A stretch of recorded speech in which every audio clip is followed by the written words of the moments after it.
Hey everybody, this is Erman Baradi. It is July 9th.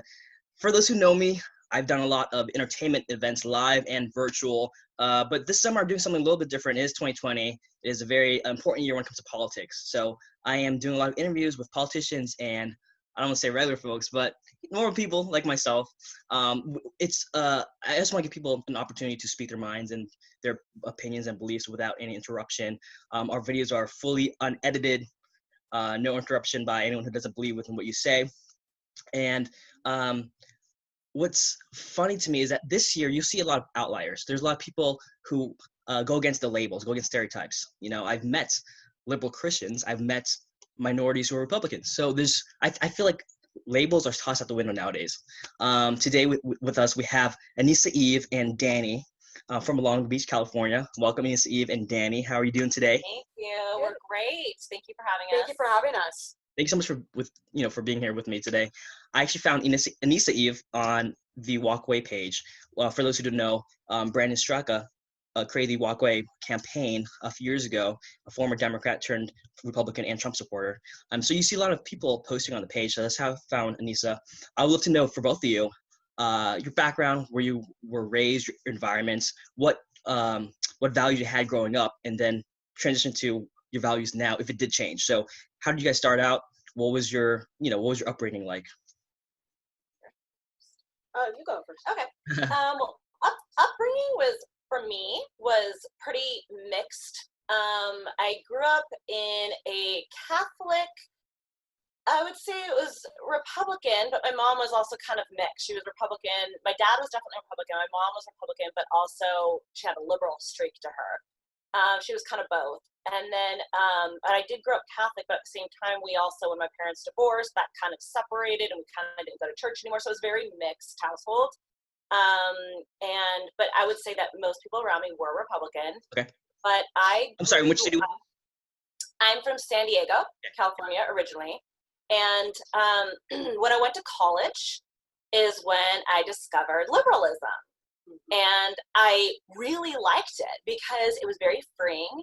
And I was able to question all of the things that because when you grow up, especially in the school system is very much like, these are the subjects you take. It's very black and white. There's nothing outside of that. When I went to college, I was like, ooh, sociology and psychology and women's studies. And it's just a little bit more open-minded. So I got really excited. I loved college. I majored in philosophy.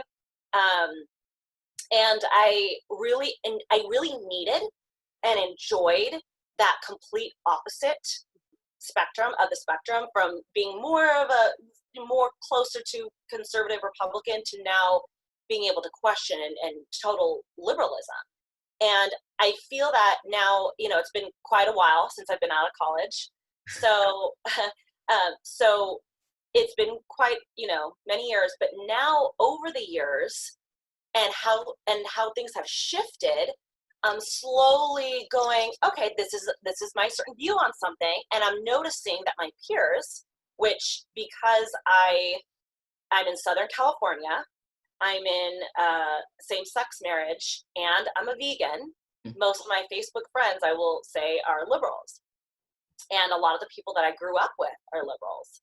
And I didn't really know this concept too much. I wasn't really into politics. She got me into it, but we've been together for almost 7 years. So over that time period, I've slowly asked her questions, and now the entire world has gotten so political that you can't help but get into it. So I've gotten into it because of it. But over the years, I'm noticing things that I post, I'm thinking are really common sense and they're super logical. And I'm thinking everybody was going to agree with me, and I was getting a ton of hate. And I was scratching my head going, I'm really confused. Isn't this topic kind of black and white obvious, common sense? How could there be room for debate in this type of topic, whatever it was. And so over the years, I'm noticing more and more my stuff would get more hate. My posts would get more hate. And I'm realizing also that that most of my Facebook friends are liberal. So then I started putting two and two together that, oh my God, I think my views are falling into more of a conservative spectrum.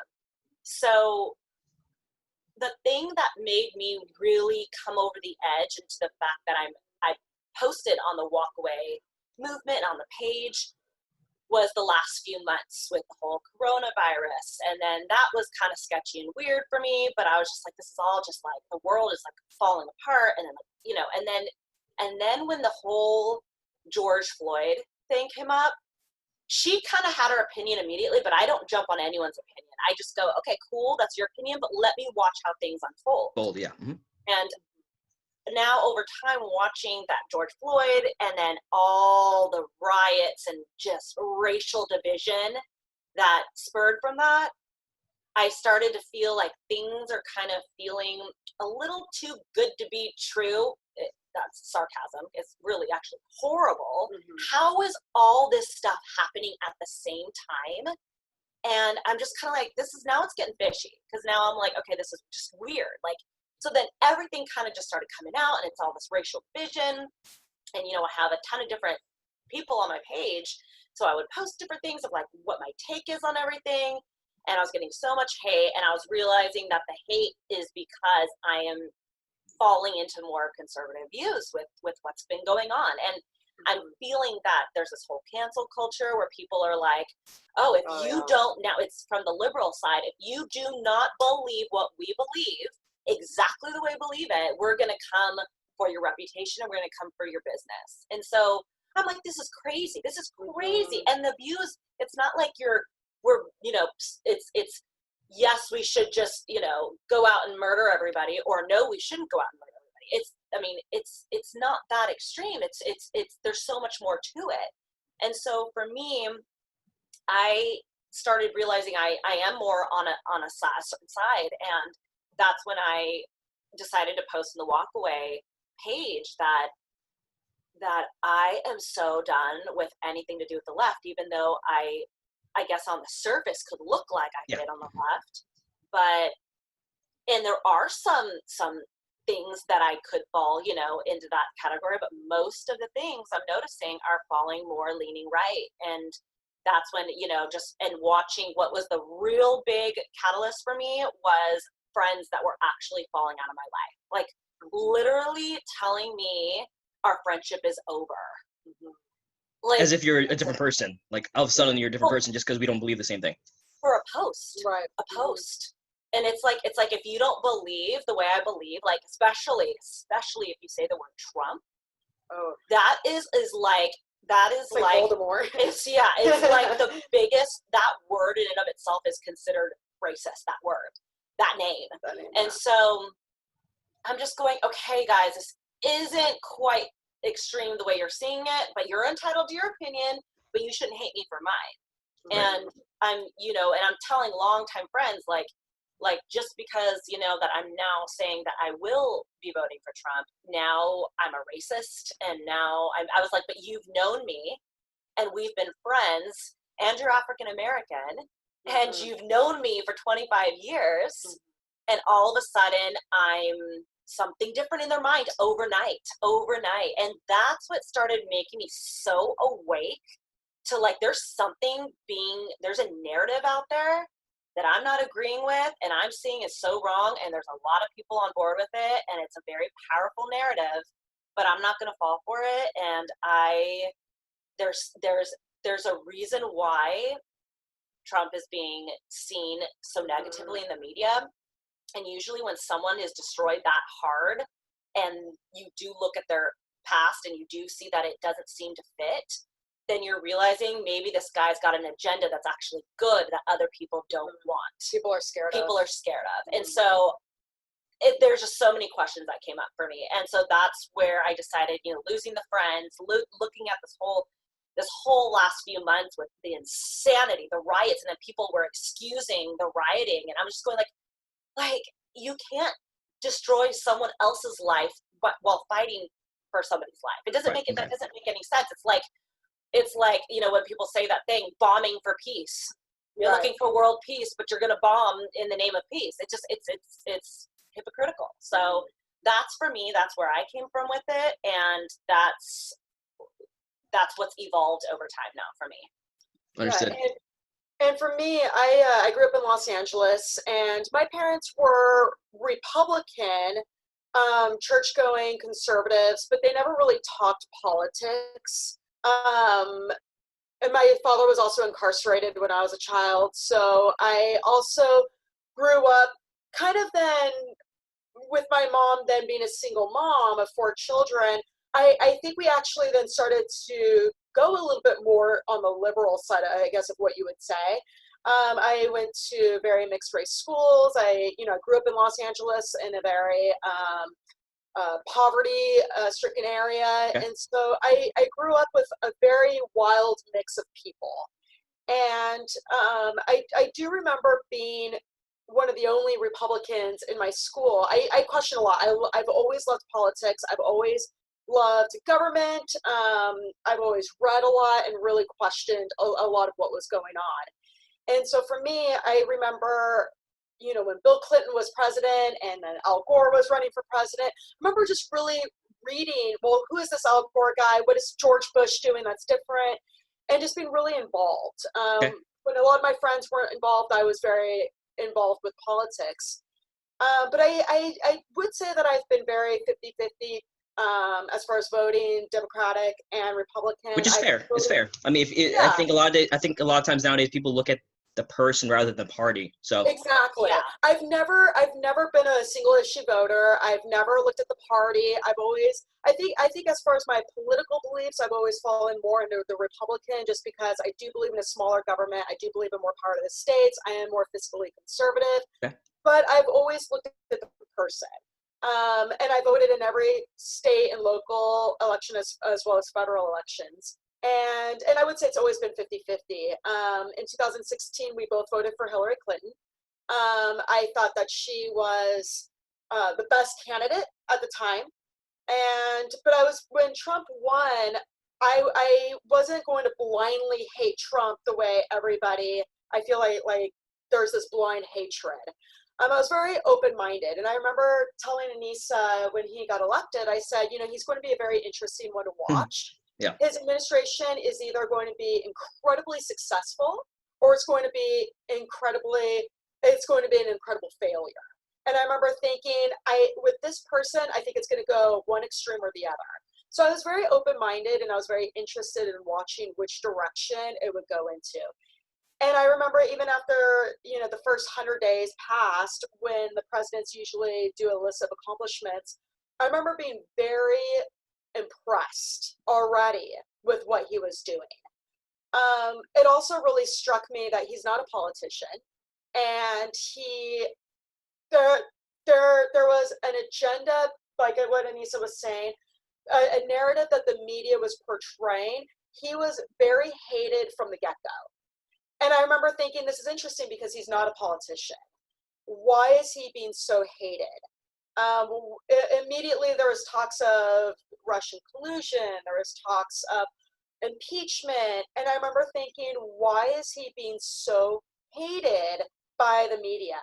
And for me, I've always looked at the media with very objective eyes, right, and always wanted to see what's the behind story with this.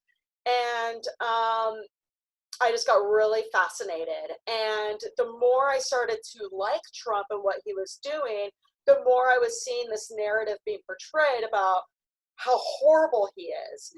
And I've just started seeing more and more and more the destruction of democracy that the left is doing, and this hateful narrative that's being portrayed, and how people are blindly believing it. This last year, for me especially, I've become so right-winged in a sense that, I do very much question the coronavirus. I very much question all the racial divides that we've been seeing because of the George Floyd murder. And yeah, I mean, with the rioting, the looting, the protesting, to me, it's insanity what's happening in our country. Right. And I do see it being very much fueled by the left. Yeah, and it's remarkable to me because when I read a lot of stories about why people are leaving the left in 2020, especially, they are, like you said, your friends disown you basically. There's labels tossed at you without even discussing why you think a certain way. No The discussion, no automatically say you're conversation. racist, homophobe, xenophobe, misogynist, Uh-huh. automatically. So those are the stories that I see when I read up on why people are opening their eyes to what the left's about. And so I want to know from you folks, what was your initial reaction when, especially from the LGBTQ community? Oh, What are yeah. you doing on the Republican side? What are you doing? So Yeah. what has the reaction been like for you two? Well, for right away, because for me, I feel this is new that I've come out with it. She's kind of been this way for a while. That's why I say she taught me. But like, I have noticed that the main thing that's being said is there's no possible way you could be a part of the LGBTQ plus community and at the same time support Trump. Like that doesn't even like there's no discussion. It's just like that does you can there's no way. There's It's no very black and white. there's no possibility. There's no possibility. And like he doesn't care about you. He doesn't like you. And so that's the response that we're getting. But we're noticing too on other social media platforms that there is a lot of other LGBTQ plus community like members that are in the same, and there actually are a lot of trans I'm seeing that are Trump supporters, and I'm seeing a lot of African Americans. I'm seeing all types of races supporting him. So and she's a first generation American too. I am. And on my mom's side. So being of a mixed race yourself, yeah, you definitely go against the status quo of what a Republican looks like. Right. And I think not to cut you off, but I think for me, it's very interesting because what I'm seeing a lot is the notion of identity politics, and I hate that bubble with a passion. If you're gay, you have to be liberal. If you're a first generation American or an immigrant, you have to be liberal. If you are a woman, a vegan, Southern California, and so we started some social media profiles for ourselves, vegan, lesbian, Republicans. I saw that. Yeah. Mm-hmm. We want to show that you can be vegan, you can be a lesbian couple, and still be Republican. The whole notion of identity politics, I think, is incredibly dangerous, and it's also very, very ignorant. And I actually did a video, can you be gay and be a Republican? And I think a lot of people don't actually understand what being a Republican means, as far as politically speaking, what that looks like. When I ask a lot of my friends, what is it about being a Democrat that you side with, they really don't know what the differences are. They just think, well, I'm gay, or I'm, a millennial, or I'm, ethnic. I have to be this way, without them actually knowing what it actually means. And so I think for us, we've gotten a lot of hate because people really fall into the identity politics, and because we skirt outside of it, we're seen as a threat. And it's like, no, you can very much be vegan and gay and a first generation American and still hold political beliefs that might look a little different. And it really just involves a conversation, but people aren't willing to have that. Right. I think conversations are very important. Yeah. Especially nowadays. Yeah. So what are your when it comes to politics, what do you believe in the most? What are those issues that you vote for? For me, I'm not a single issue voter. What I really look at is the economy. Okay. I used to work at a bank, and I really look at the economy and finances. I'm very fiscally conservative.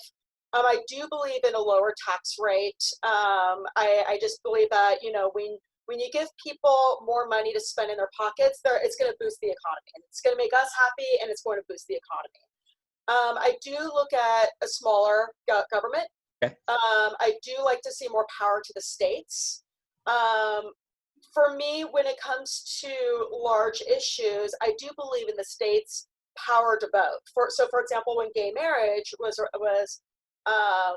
being touted, politically, Bill Clinton passed DOMA, and he made it federally illegal for gays to get married.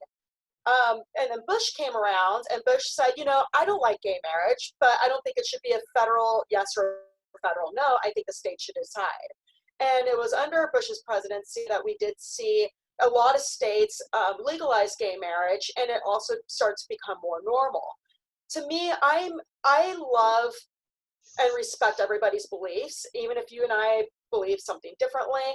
I think, if there's a state that tends to be more conservative, that's great. And if there's a state that tends to be more liberal, that's great. You can pick and choose where you want to live. That's true. And I do love, that notion that, some states can have all these laws that another state might not, and that's, to me, I like that. So I definitely, I look mostly at the economy. I look at more power to the states. And then issues just kind of start to trickle down from there. How about you, Anissa? Pretty much the same thing. A couple other topics are, I really do believe in legal immigration. My family on my mom's side came from Mexico. So they came here legally, and they also were able to buy a home in the 70s.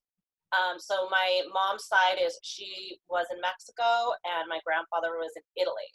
And so they lived in, my mom was born in Mexico, and then they moved to Italy for a while, and then they came to the States. And they were able to, I never grew up hearing, because I was raised mostly on my mom's side, so Okay. in that ethnic side. And I never heard once my family complain about being treated differently, and especially with my grandparents. Obviously, English wasn't their first language, and obviously they had heavy accents. And I don't remember them ever complaining once about racism or being treated different because they were immigrants and, ethnic. And I just never remember that. And they were able to buy a home. And your mom went to law school. My mom went to law school. She was able to buy a home. So I grew up, I didn't feel any different. And I know my father is a white American man, but yeah, my parents divorced when I was young, and he remarried. So I was mostly with my mom, but I don't remember ever hearing anything about, because I'm darker, or I'm this color, or I'm, first generation, whatever. None of that was talked about, and it wasn't complained about. And it was my mom never, she obviously wasn't born here. She was a flight attendant her whole life. She never said oh, it's so hard for me because I'm darker to be. She never said that. She got hired just along with the other blonde, blue-eyed women. And that was in the 70s. So people talk about all this division, and I'm going, from my personal experience, and I also, just like her in Southern California, I grew up in a very, very mixed situation. Like I said, too, for a few years, for anybody who knows San Diego, for about 3 or 4 years, I went to a Catholic school, private school in La Jolla. Okay. And then, right, so that's a very nice area. And then right after, in 7th grade and 8th grade, I got bussed in because I wanted to learn more Spanish, because my family wanted me to be more American and didn't teach me so much Spanish. So I got bussed in to Logan Heights, San Diego, which is considered the ghetto. And so barrio, it's run down. The school was predominantly Hispanics and African Americans. And I was bussed in and went to that school. So I literally went to those opposite schools. And so I have a very big, plane of diversity that I grew up with. And I had all types of friends, from rich to poor to black to white to all over the place, So with all that said, I really hold legal immigration important, and I understand the purpose of, we have open borders. You can't hold anyone accountable for anything. You don't know who these people are that are coming into the country. We need to make sure that there's some kind of control a little bit, because without control is chaos. Right. When you're talking about a large sum of people, there needs to be some type of control. So legal immigration I'm very big on, and also the right to bear arms. Okay. And I know a lot of liberal people are anti-gun. The thing is that if the world was perfect, absolutely we could abolish gun use. There would be no need for it, really. But that's not reality. And I understand that. And I would love a world without guns, but that's not reality. And I want to know as a female, if somebody's stalking or harassing me or walking home alone at night. Yeah. Yeah, if I felt like I was in a dangerous situation in life, that I know that I can go out and I can purchase a gun and I can learn to use it and I can feel free and safe and strong on my own. And I think everybody, has the right to that. And I do believe that people, I did, when my dad was living with us for a few years when I was a child, I remember him showing us one time that there is a gun in the house. And it's to never be touched. It's going to be in a locked safe, but it's for our family protection. I never saw the gun again after, and he never had to use it. But I remembered that, and I agree that if we don't have any children, but we are a family. We have animals and pets, and we have a home. And if we felt at some point things were getting crazy, I would absolutely be getting a gun for the home for protection. So that's another issue for me that I think that the left has always been like so extreme anti-gun that there's no middle ground to it. So exactly. Yeah. Thanks so much for sharing that. And I love to know from both of you, because you brought it up.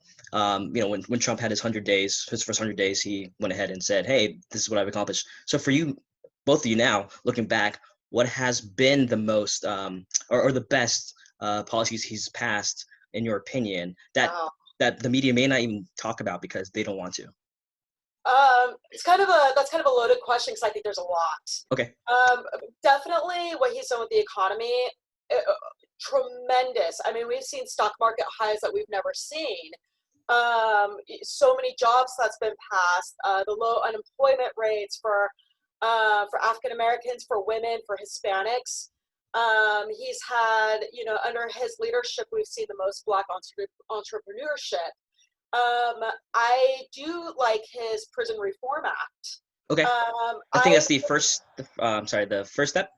The First Step Act, yeah, yes, okay. yes.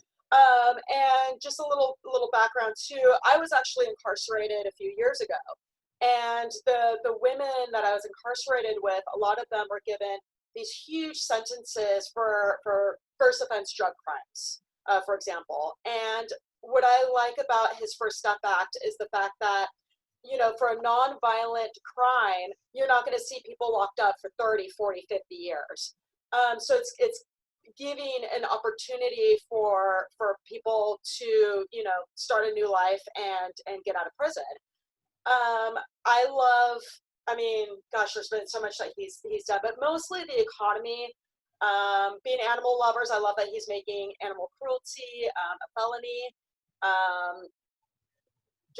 I do like his action on bringing up our defense, our military. I think that was huge because I know it was kind of a skeletal military when he took over. And the fact that, even when our base got hit in the Middle East, he took immediate action. He's one of the first presidents in modern history that actually hasn't started a war. And I think, just his immediate actions show other countries, don't mess with the U.S. Right. And I just, he's a leader. He's an absolute leader. And I don't think we've seen that in any of our modern presidents. His ability to lead and accomplish all of the things that he's accomplished in just under 4 years. Yeah. And I've loved with him that he isn't a politician. And that's the irony, that everyone is like, hates him. He's not even a politician. He's just a very wealthy businessman. And but that's kind of what we needed. We needed this like non-politician. That's the thing, and that's why he doesn't come across on the surface very shiny and smiley and pretty, because he's kind of just a no-nonsense businessman. And if I was looking for a husband, he wouldn't be it.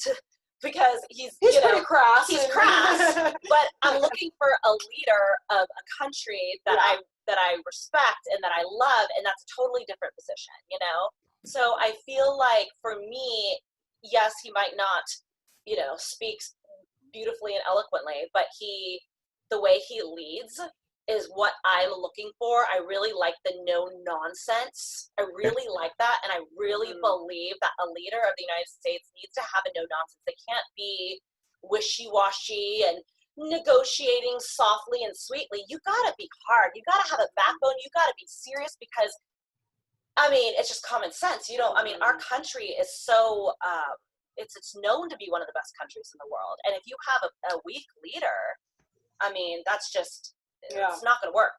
So we need to, I love that about him. I love that he is a no-nonsense person, and he does know how to negotiate in a strong way, and he knows how to just be a leader, like you said, get the job done. And even like his trade deal with China, I mean, he went in and he took immediate action. This is where you see the businessman in him coming out. Is he is a very firm negotiator, and he knows business, and he's going to he's treating the United States like his business, and he's going to make sure that we're successful. We're going to get the better end of the deal, and we're just going to triumph. And I think that's, his action definitely shows his leadership abilities. And Right. I loved also during the coronavirus, as a leader, even if things say they are the end of the world, as the leader, you don't say that, because you need to keep peace and calm. Even if it was the end of the world, we're all dying tomorrow, he kept it positive, he kept it cool, he kept it calm, and he knows that by doing that, you're going to keep a society that's calm. And you have to. Even if we were dying tomorrow, you have to, as a leader of a lot of people, keep the peace. And I like that he kept remaining really positive while the media was acting like we were all dying tomorrow. He was going, look, everything's going to be okay. Everybody just calm down. We're working on, we're figuring it out. We're getting ventilators. Everything's happening. Like, relax, And that made me, as a leader, oh my God, because if it was the opposite, if he was freaking out like everybody else, if he was acting like the media and going, okay, the numbers are rising and it's just everyone's dying and we can't get enough ventilators in, and people, it would be a catastrophe. It would have been chaos, utter chaos. People would be running around like without a head. It would have been crazy. So I really respect the way he leads the country. I'm assuming you definitely don't want more Chads and chop zones. That's for sure. No. Oh my God. No. I can't see how anybody would want that. I can't even believe that was like allowed legal and the citizens weren't coming in and just like. But everyone is so scared to make a step because they don't want to get canceled, and it's gone so far. It's gone way too far. It's gone way too far. And just looking at it, I mean, the thing is that we're seeing democratic cities allowing this. We're seeing these high crime rates, the high looting, the protesting. These are all being done mostly in democratic cities. And then as far as what I found funny was the hypocrisy of the left, even in these areas. The first thing they did was build a wall, to keep people out. And I thought that was ironic. And then they wanted to abolish guns, but and also defund the police, and yet they had their own armed security. And it's like people were dying, people got shot, African Americans got shot, and I was just the hypocrisy. Everything they say they're against, they were doing. And it's almost laughable if it wasn't real life. Yeah. And I can't imagine our country being run like that. And that just brings a whole other issue of Joe Biden too. Let's go there. I mean, this is your time. I'm giving you your time, so say what's on your mind. I appreciate that. I mean, the thing is that, Joe Biden's been in politics for decades, and when he's talking about how horrible our government is, it's like, but you were a part of the system for the last 40 years. So why weren't you making a change? Why wasn't Nancy Pelosi making a change? Why aren't these people who are saying how horrible it is? You guys are the ones, though, that have been a part of the system for decades. And Joe Biden, I mean, it's pretty obvious that he has dementia or something. I mean, he can't. He's literally, he cannot make a full sentence. It's sad. Like, I don't want to make fun of him because he does look like he has the early signs of dementia. And I feel like he's literally just being used as a puppet because he is the highest Democrat right now that could possibly be in a position of beating Trump, which I don't think he can. But I mean, it's quite obvious to me that he's being used as a puppet. He really has no idea what's going on. I mean, he's been silent throughout all of this. As far as like the rioting, the looting. It's like if you're going to be, if you want to be presidential, you need to get out there and say stuff and be presidential. And he's been kept away, and I think I definitely think that's done purposefully because of the fact that he is showing the early signs of dementia. And let's just say the debates against Trump is going to be very interesting if they even happen. They happen, yeah. But it's going to be very, very interesting. If I could play, really sad. If I could play devil's advocate here, if there was a candidate on the left who went against Trump, who wasn't Biden, if there was a candidate on the left side who had a chance of beating Trump and won, and you were like, okay, well, I guess I can live with it, who would that candidate be? That's a good question. And here's the thing is that I have voted Democratic before.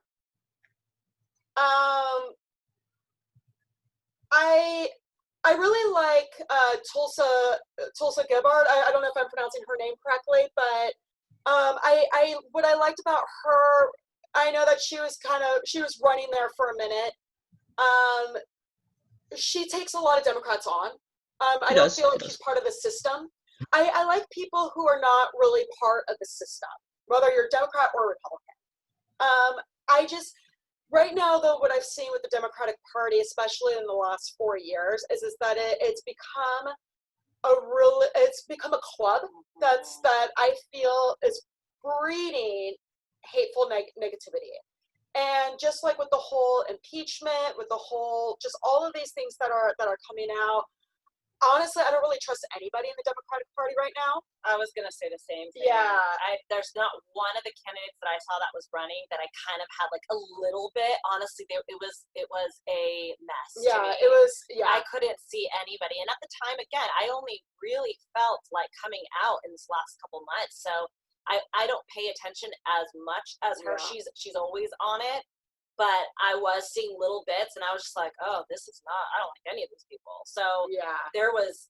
I mean, none of it. I'm trying to think. Like, no. I mean, for like a split second, somebody had mentioned Cory Booker was vegan, and that was like the only thing where I thought, "Okay, that's cool." But then, like everything else he was saying was so far to the left that I was like, "Okay, that's great. You're a vegan, and I love that. But I can't just vote for somebody just because they're a vegan. Like, there's more. Again, if he was going to be the president of a vegan club, that would vote for him. That'd be great. But this is not a vegan club. This is a country full of diversity. Like, there's a lot of other issues. So, and again, we're not single issue voters. So right, it's like, right. Yeah, if somebody's gay, that's great. Doesn't mean I'm going to vote for you. Doesn't mean I'm going to vote for you. If somebody's a woman, that's great. If somebody's vegan, that's great. Like, these are all great characteristics. Yeah. But I'm not voting. We're not voting for our high school homecoming king and queen. We're voting for the next leader of the United States. Right. And that's going to encompass a lot of different issues. Like, honestly, I don't care who you're sleeping with. I want you to lead the country. So I don't care what you're eating for dinner. I want you to lead the country. Exactly. So I don't care if you're gay. I don't care if you're a woman. I don't care if you're vegan. I care, do you have leadership skills? Exactly. What are you going to do for our country? Exactly. Yeah. Now, Dhani, you mentioned not being a single voting type of person. I think both of you said that, actually. So if I can ask you a really challenging question, sure. What is something about the left you do like, and what is something about your party that you wish changed? That's a good question. I'm not 100% conservative. I'm not 100% Republican. I do find that I'm more moderate. Okay. A lot. What I like about the left, I guess, are more of, it's not necessarily politics, it's more social. I do like more of the social openness of the left. Openness. If you're not being canceled. I do like the, actually, this is kind of funny. I'll first say this. I do like that they're more inclusive of, gay people, for example. But I'll tell you what's interesting is that The left has also, though, been incredibly hateful for me coming out as a Republican and more conservative. Whereas it's interesting because, you know, I do post a lot on like walk away or like Republican pages, and you know, our names are vegan, lesbian, Republican. So Mhm. it's out there. We're gay. Yeah. Like there's no, you know, and even just look at me. We're very gay. But I've never had a homophobic comment coming from the right.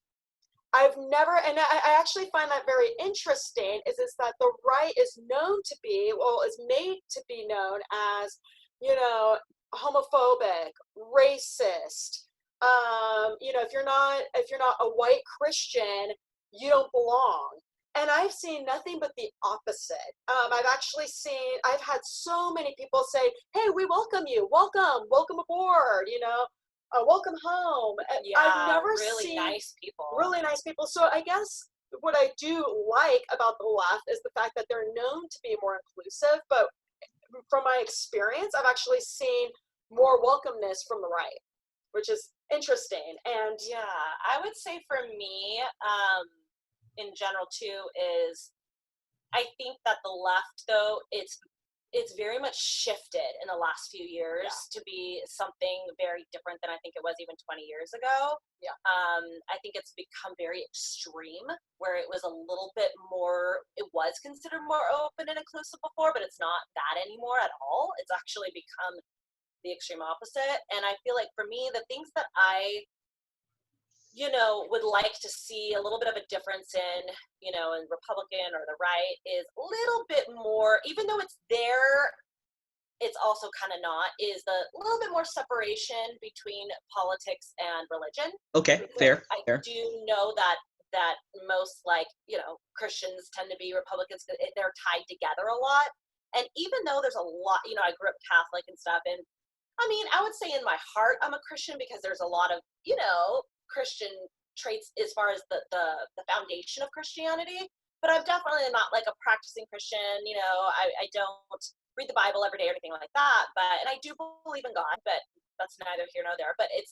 So I mean, I lean towards it, but I definitely don't believe in a lot of those hard Christian values that when you're really conservative, a lot of them do, like you shouldn't be gay, or you can't ever divorce, or there's certain branches of Christianity that say that, but I mean stuff that's very, very, very hard that I know that we need to soften a little bit because life isn't perfect. So like sometimes people can be a little bit more on the right, where they'll be like, oh well, I'm a Christian, so I'm not going to support homosexuality or anything like that, because Republican and Christianity really don't have anything to do with each other. But that's become another identity politics thing that needs to kind of separate, in my opinion. And it's great. You can absolutely be Republican and Christian. And I don't judge anybody with that. But I do think that there is that little identity politic thing that I think needs to separate. On the left, I do love a little bit more of seeing things a little bit different sometimes than the status quo or the norm that everyone's been doing for centuries. Exactly, like, for example, veganism. Like I do it for ethical reasons because I care about animals and I just feel like I have a heart for them and I don't want them to get hurt. And I know a lot of people that are conservative, more like hunting, fishing, all that traditional stuff, and do you, but I don't believe in that. So I don't, that's again, there's another thing that I knew that was more liberal in my views was, the right to die. And I know a lot of these things that are about Christianity, and so where they think that you don't choose that, God chooses that, and all that, and I respect that. I totally respect that. But I do think that if somebody is terminal and it's happening in a week, then to relieve themselves of pain, I think that that's okay. I just think that it's their right as a person, and they're already dying. It's not like you're committing suicide. It's not suicide. So those are things where I'm more open-minded and don't sit on the conservative plane, but yeah, I mean, that's pretty much it as far as that. And I'm more like her, where I am more moderate. However, lately everything I'm noticing is I am more going to the right, just because of how extreme the left has become. You see what I'm saying?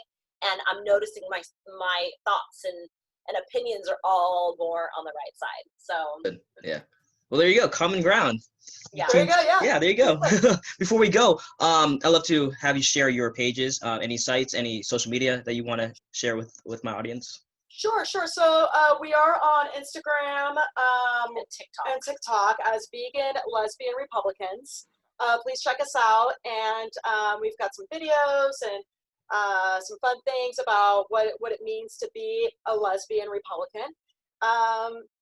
Yeah. And hopefully more people are open to hearing your side.